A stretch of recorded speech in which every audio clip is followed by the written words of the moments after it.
The Galactic Council had existed for 12,000 years before humans ever left their small blue planet. In all that time, the many species of the galaxy had learned to live together in something like peace. There were disagreements, of course.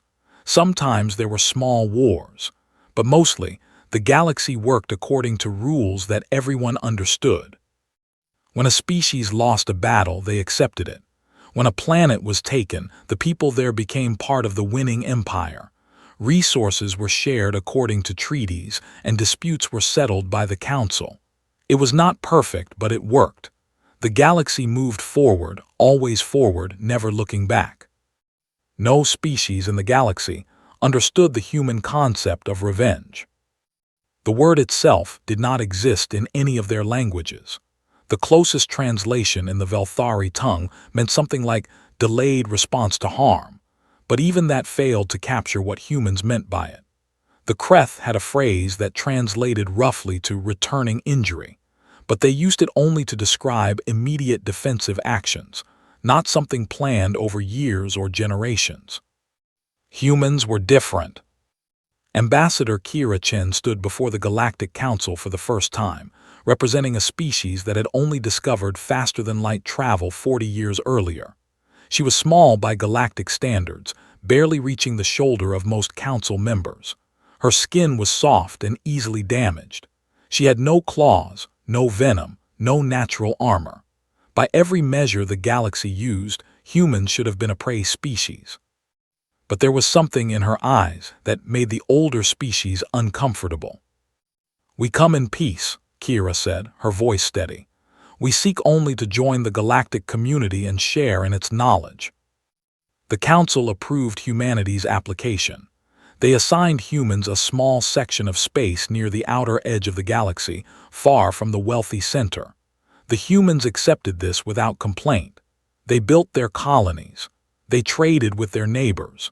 They seemed like a perfectly normal young species, perhaps a bit more emotional than most, but nothing special. For 20 years, humanity grew slowly. They were good engineers, the other species noted. Creative problem solvers. They formed friendships easily and seemed genuinely interested in other cultures. Some of the older species even began to like them. Then the Zorvith came. The Zorvith were an old species, one of the founding members of the Council. They were large beings, standing 3 meters tall, with gray skin that was as hard as stone. They had ruled 100 star systems for 6,000 years, and they were used to taking what they wanted. They wanted the human colony world of New Hope. The planet was nothing special to most observers. It orbited a yellow star in an unremarkable system. But the Zorvith had discovered that beneath its surface lay vast deposits of crystalline energy, a rare material used to power the largest starships. The humans had not yet discovered these deposits. They had chosen the planet simply because it reminded them of Earth. The Zorvith did not ask for the planet. They did not offer to buy it or share its resources. Asking was not their way. Instead, they sent a fleet of 60 warships to the system and gave the humans an ultimatum: leave in 48 hours or die. New Hope had a population of 3 million. Most of them were farmers and miners, families who had left Earth seeking a simpler life among the stars. They had no warships. They had only a small security force with basic weapons. They sent a desperate message to Earth, begging for help. Earth was too far away. Even at maximum speed, human warships could not arrive for 2 weeks. The humans of New Hope did not run. Perhaps they should have. The Zorvith later said they had given the humans a fair choice, but the humans stayed. They armed themselves with mining equipment and farming tools. They prepared to defend their homes. The Zorvith found this amusing. The attack began exactly 48 hours after the ultimatum. Zorvith warships descended through the atmosphere, their weapons glowing with terrible light. They destroyed the human settlements one by one, methodically, efficiently. They did not try to capture prisoners. They did not accept surrenders. The Zorvith had decided to make an example of this small human world. It took them 6 hours to kill everyone. When human ships finally arrived 2 weeks later, they found only ruins. The bodies of 3 million men, women, and children lay scattered across the burned fields. The Zorvith had not even bothered to hide what they had done. They had left recordings, showing the destruction, showing the humans begging for mercy that never came. Admiral James Wright watched those recordings in silence. He was an old man, a veteran of Earth's last wars, and he thought he understood violence. But nothing had prepared him for this. His hands shook as he watched children running from Zorvith soldiers, only to be cut down by plasma fire. "Sir," his aide said quietly, "the Council has issued a ruling. The Zorvith claim they gave proper warning. The Council has declared this action legal under galactic law." James looked up. His eyes were red, but his voice was calm. "Legal?" "Yes, sir. The humans were offered the chance to leave. By refusing, they forfeited any protection under Council law." James was silent for a long moment. Then he asked a question that would change the galaxy forever. "What does galactic law say about revenge?" His aide blinked. The translator struggled with the word for a moment before rendering it as delayed response to harm. The aide shook his head. "Nothing, sir. The concept doesn't exist in galactic law. Once a conflict is concluded, it is concluded. The Zorvith have taken the planet. The matter is considered closed." James smiled then, and it was not a pleasant smile. "Then they won't see us coming." He turned to his communications officer. "Send a message to Earth. Tell them what happened here. Tell them everything. And tell them to prepare." "Prepare for what, sir?" James looked back at the ruined planet below, at the smoke still rising from what had been homes and schools and hospitals. "War," he said simply, "but not the kind of war the galaxy understands." On Earth, the news of New Hope spread like fire. Every screen, every speaker, every communication device carried the images of the massacre. Humans wept in the streets. They held vigils for the dead. They hugged their children tighter at night. And something changed in the human heart. The Zorvith had killed 3 million people, and the galaxy had called it legal. The Council had shrugged and moved on to other business. To them, it was a small matter, a minor incident involving a young species that had been foolish enough to resist a demand from their betters. They did not understand what they had awakened. In meeting rooms and government chambers across human space, a new word began to be spoken. It was an old word, one that humans had used for thousands of years, but it had new meaning now. It was spoken by old men who remembered Earth's ancient wars. It was spoken by young men and women who had lost family on New Hope. It was spoken by mothers and fathers who looked at their children and imagined them running from Zorvith soldiers. The word was revenge. And humanity began to plan. The Zorvith did not think about the humans for a long time after the conquest of New Hope. Why would they? The humans were a small species with limited military power. Their protests to the Council had been noted and ignored. As far as the Zorvith were concerned, the matter was finished. This was their first mistake. For 10 years, humanity was quiet. They did not threaten the Zorvith. They did not demand justice from the Council. They simply went about their business, building their colonies, expanding their territory in the areas of space that no other species wanted. They traded and talked and smiled at their galactic neighbors. But beneath the surface, something was happening. Human scientists worked in secret laboratories, developing new weapons. Human engineers built shipyards hidden in asteroid fields. Human spies infiltrated Zorvith society, learning their secrets, mapping their defenses, identifying their weaknesses. The Zorvith were strong, but they were also arrogant. They had never lost a major war. They believed their hard skin made them invincible. They believed their size and strength would always protect them. They did not understand that humans had spent their entire history fighting enemies larger and stronger than themselves. On the 10th anniversary of the New Hope massacre, humanity was ready. The Zorvith homeworld of Zor Prime was celebrating the Festival of Stone, their most sacred holiday. Every Zorvith who could travel had returned home to honor their ancestors. The planetary defense fleet was at minimal strength, as tradition demanded. It was a time of peace and reflection. Humanity struck at midnight. 100 human warships appeared at the edge of the system, ships that the galaxy had never seen before. They were sleek and dark, equipped with weapons that human scientists had spent a decade perfecting. They moved with a speed and coordination that surprised the Zorvith defenders. The battle lasted only 3 hours. Human plasma cannons cut through Zorvith hull armor like water through sand. Human missiles bypassed Zorvith shields with technology that should have been impossible. Human soldiers boarded Zorvith stations and fought with a fury that terrified their opponents. When dawn came to Zor Prime, the human fleet hung in orbit above the capital city. Admiral James Wright, now gray and weathered but still very much alive, sent a simple message to the planet below. "You killed 3 million of our people. You gave them 48 hours to run or die. We are giving you the same choice. 48 hours, run or die." The Zorvith High Commander laughed when he heard the message.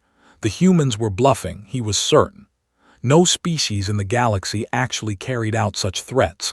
The Council would never allow it. This was just theater, a show of strength before negotiations began. He sent a message back. "We do not negotiate with lesser species. Leave our space or face the consequences." 48 hours passed. The humans did not leave. Instead, they began to descend toward the planet's surface. Not to attack, not at first. They simply landed their ships in the ruins of what had once been the Zorvith's greatest city, a city they had destroyed 1,000 years ago in a war against another species. Admiral Wright walked through those ruins, surrounded by human soldiers. He looked at the ancient destruction and thought about new hope. "They never rebuilt," he said quietly. "They just left it here as a monument to their victory." His aide nodded. "The Zorvith don't rebuild. They believe victory is permanent."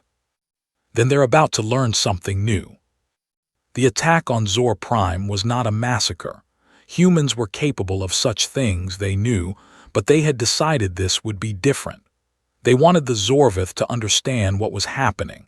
They wanted them to feel what the humans of New Hope had felt. So they gave them time. Human soldiers occupied the major cities. They did not kill civilians at first. They simply took control of communications, of power systems, of transportation networks. They cut the Zorvith off from each other and from the rest of the galaxy. Then they began to speak.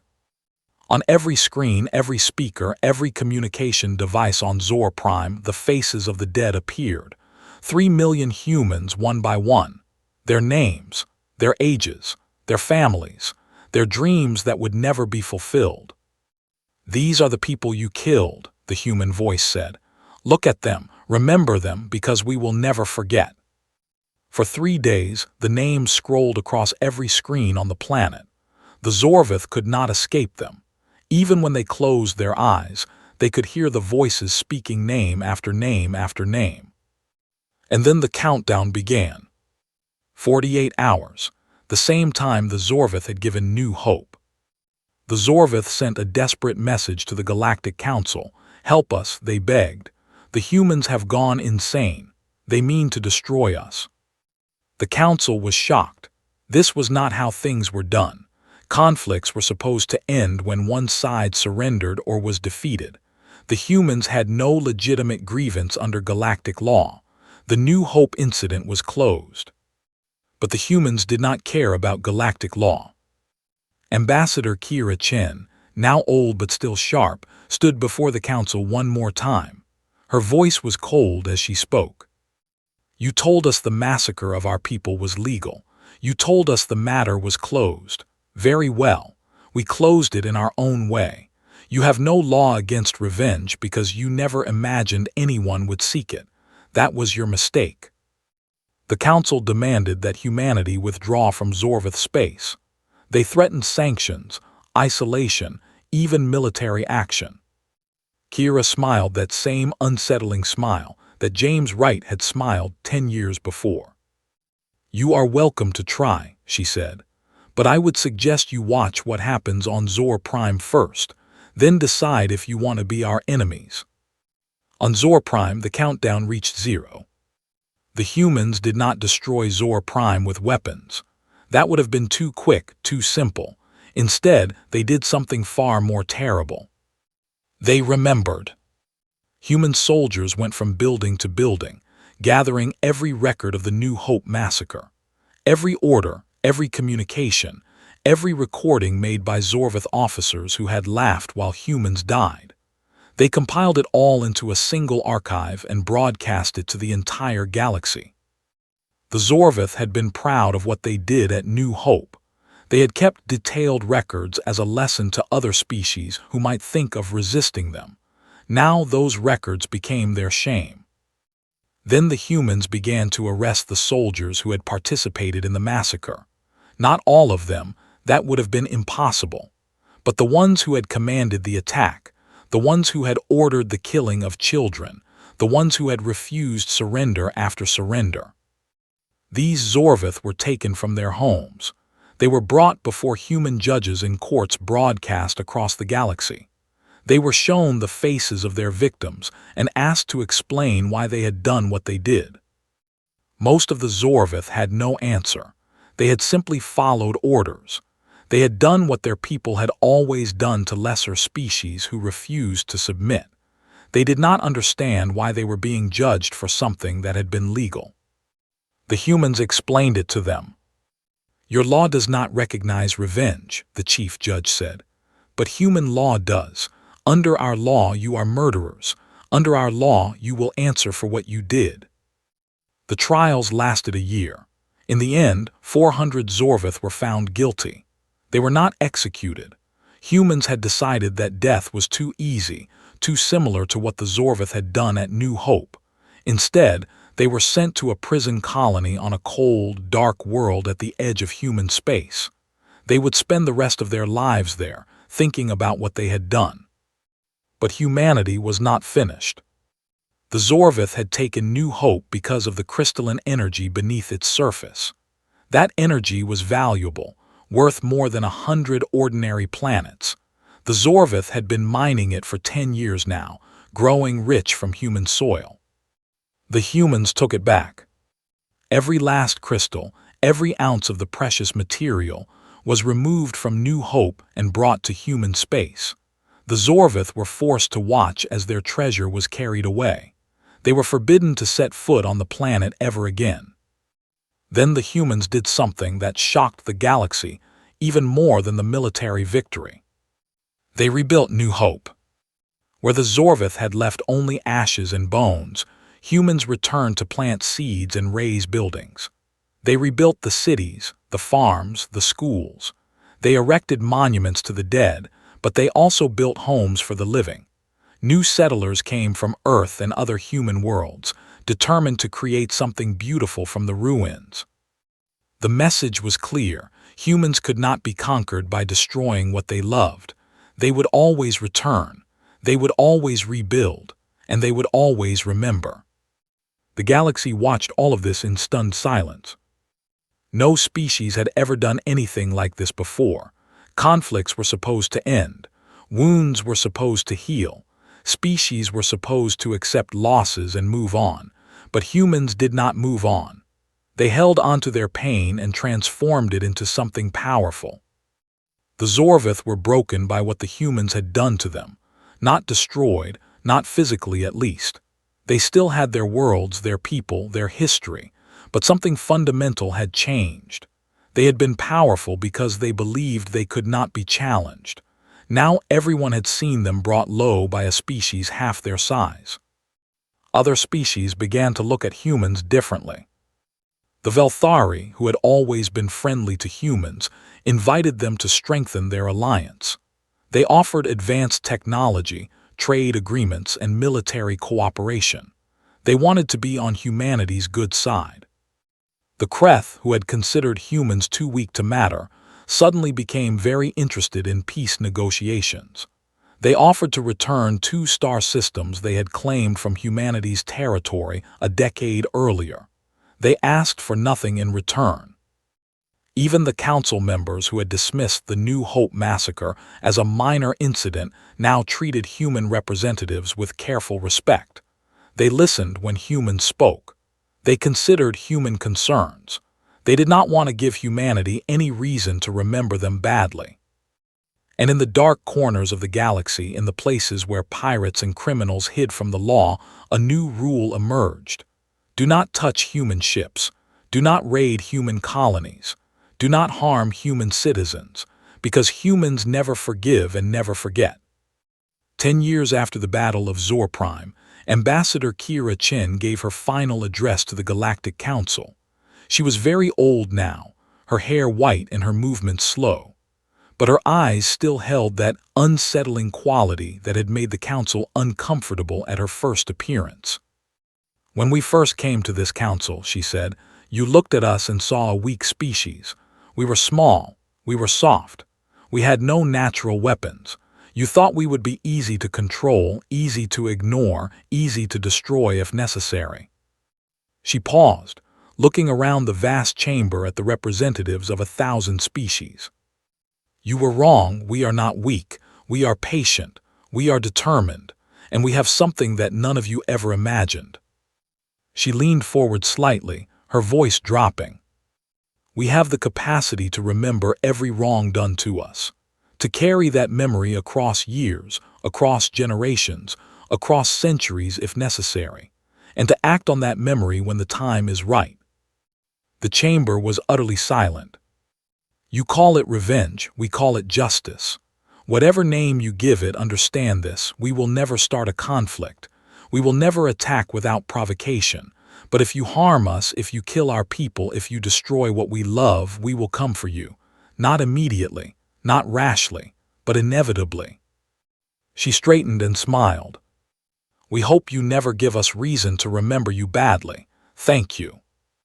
As she walked from the chamber, Kira Chen passed a group of young Zorvith diplomats. They looked at her with something in their eyes that she recognized. Fear. Good, she thought. Let them be afraid. Let them all be afraid. Fear would keep humanity's children safe in a dangerous galaxy. Behind her, the council began to discuss a new proposal, an amendment to galactic law that would make massacres like New Hope illegal. The amendment passed unanimously. Humanity had not just created revenge. They had taught the galaxy to fear the consequences of their actions, and in doing so, they had made the galaxy a little bit safer for everyone. 300 years passed. The galaxy changed in ways that no one could have predicted, and at the center of many of those changes stood humanity. The Zorvith never recovered their former power. They were not destroyed as a species, but they were diminished. Their empire shrank as former subjects gained independence, and younger species no longer bowed to their demands. The Zorvith learned to negotiate instead of threaten. They learned to ask instead of take. Some said the humans had humiliated them. Others said the humans had civilized them. Humanity grew, not through conquest, not through aggression, but through the simple fact that other species wanted to be their allies. The humans built relationships, forged treaties, created networks of trade and mutual defense that spanned a quarter of the galaxy. They were generous partners and loyal friends, quick to help those in need. But everyone remembered what had happened to the Zorvith. Everyone knew what humanity was capable of when pushed too far. The Council had long since changed its laws. Massacres were now forbidden. Surrenders had to be accepted. Civilian populations were protected. These rules had existed before, technically, but they had never been enforced. Now they were, because everyone knew that humans were watching. And humans had long memories.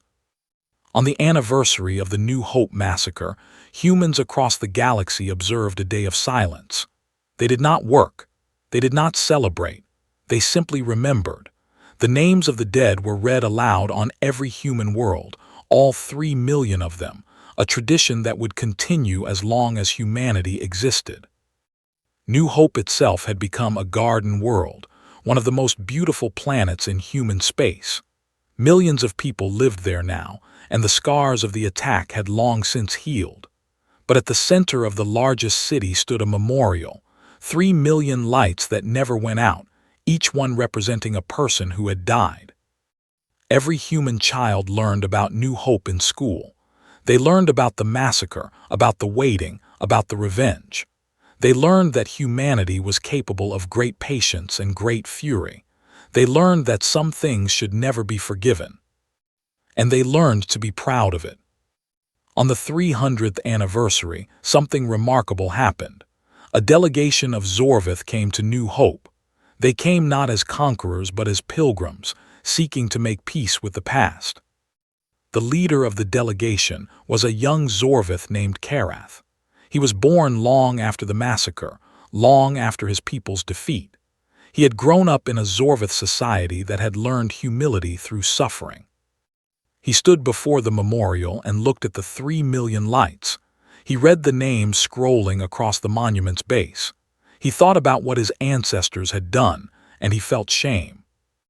"I cannot apologize for the dead," he said to the humans gathered around him. "I can only promise that we have learned. We are not the same species that came here 300 years ago. We have been changed by what you taught us."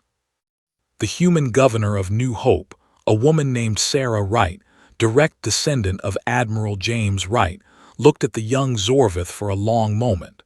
She saw something in his eyes that was not fear, not hatred, not arrogance. It was something simpler. Sorrow. "Our ancestors made a promise," Sarah said. "They promised to never forget. They promised to always remember what was done here. That promise has kept us safe for 300 years. Karath nodded. "I understand. I am not asking you to forget." "Good, because we won't." Sarah paused.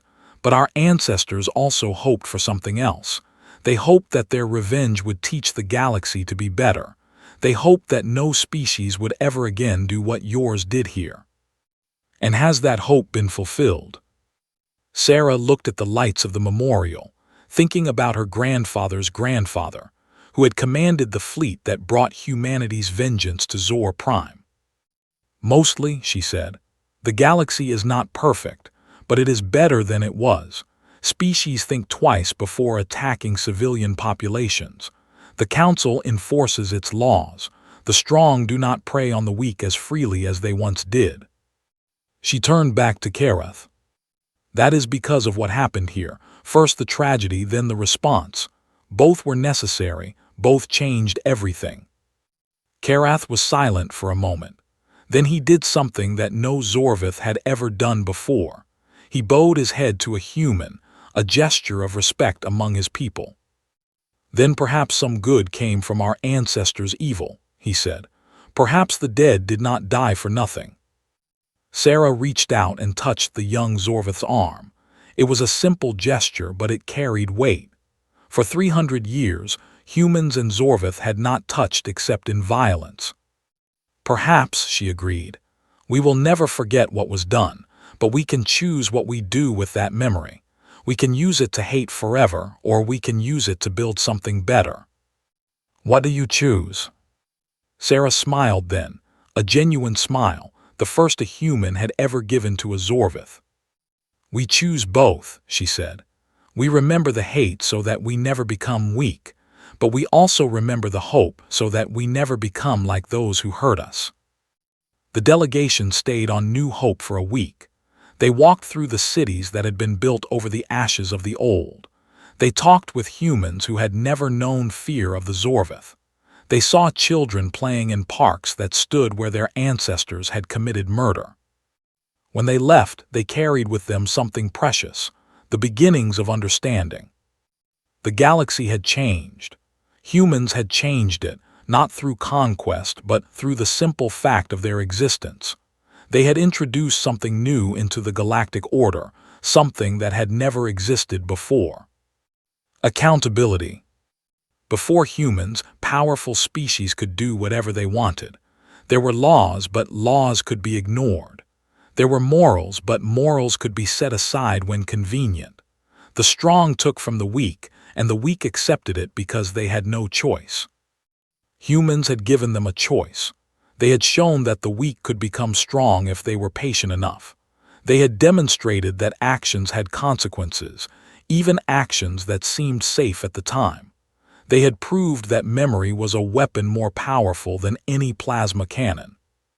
The word revenge had entered the galactic vocabulary, but so had another word, one that humans had used for even longer: justice. 1,000 years after the New Hope massacre, the Galactic Council celebrated the longest period of peace in recorded history. There had been no major wars for 500 years. No species had attempted to conquer another by force.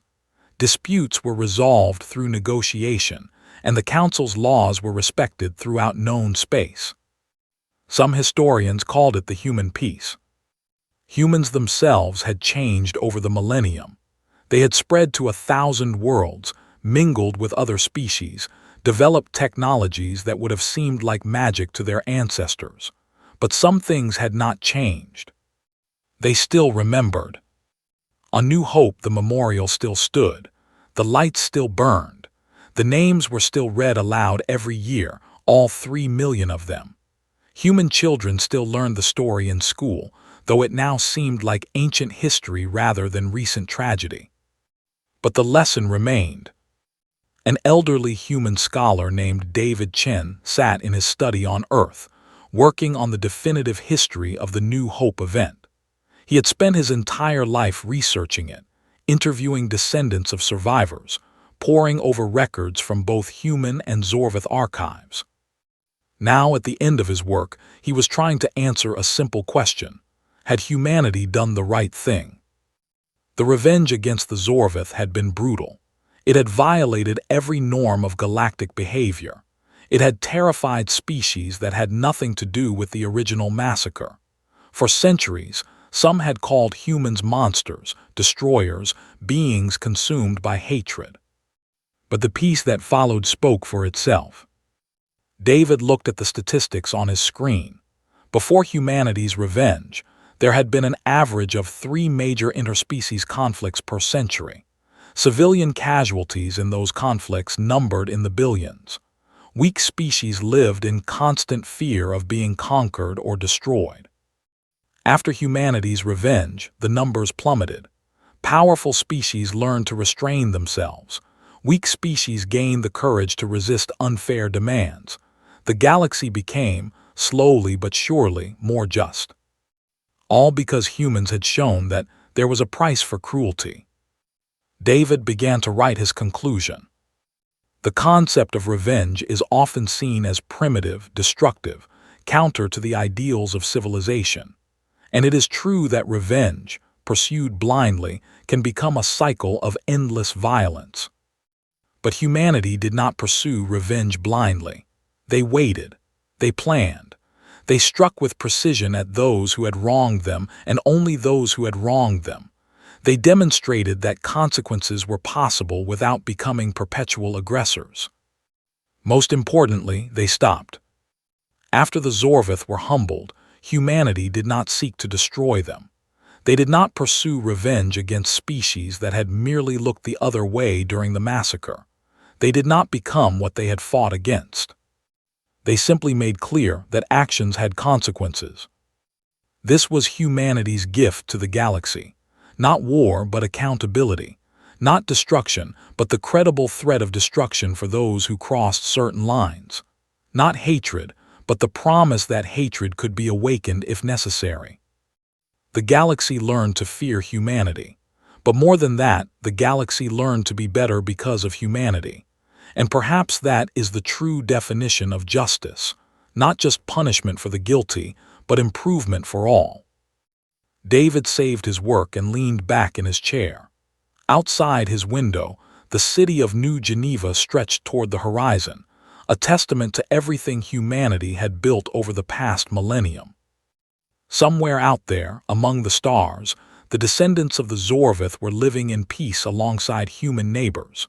The old hatreds had faded, though the memories remained. Karath's descendants and Sarah Wright's descendants had become friends over the generations. The universe had moved on. But no one had forgotten. That was the final lesson of New Hope. Forgiveness was possible, progress was possible, peace was possible, but forgetting was not necessary for any of those things. Humans remembered the dead. They would always remember. And that memory, that refusal to let the past slip away, was what kept the peace. The galaxy had once thought that moving forward meant leaving the past behind. Humans had taught them otherwise. The past was always present, always watching, always ready to inform the future. Those who forgot the past were doomed to repeat it. Those who remembered could choose a different path. Humanity had chosen revenge, and then they had chosen peace. Both choices were equally important. Both defined who they were. The last entry in David Chen's history read, "When humanity first came to the stars, they were asked what they had to offer the galactic community. They spoke of art, science, culture, trade. They did not mention revenge. Perhaps they did not know then what they would become. Perhaps they hoped they would never need to show the galaxy that side of themselves. But when the test came, they did not flinch. They answered cruelty with patience, patience with power, and power with justice. The galaxy learned to fear that justice, and in their fear, they found the motivation to be better. That is humanity's legacy, not the revenge itself, but what came after, not the war, but the peace it created, not the hatred, but the love it ultimately protected. We are a species that never forgets. We carry our dead with us always. And that weight, that burden of memory, makes us strong enough to build a future worth living in. The galaxy learned real fear when they met us, but they also learned real hope. And in the end, hope is stronger." David closed his book and looked up at the stars. Somewhere out there, the memorial on New Hope still burned bright. Somewhere out there, 3 million lights still shone for those who had died so that others might live in peace. He thought about his ancestor, Kira Chen, who had stood before the council 1,000 years ago and warned them what humanity was capable of. She would be proud, he thought, not of the revenge but of what had followed. The galaxy had learned to fear humanity. And in that fear they had found peace.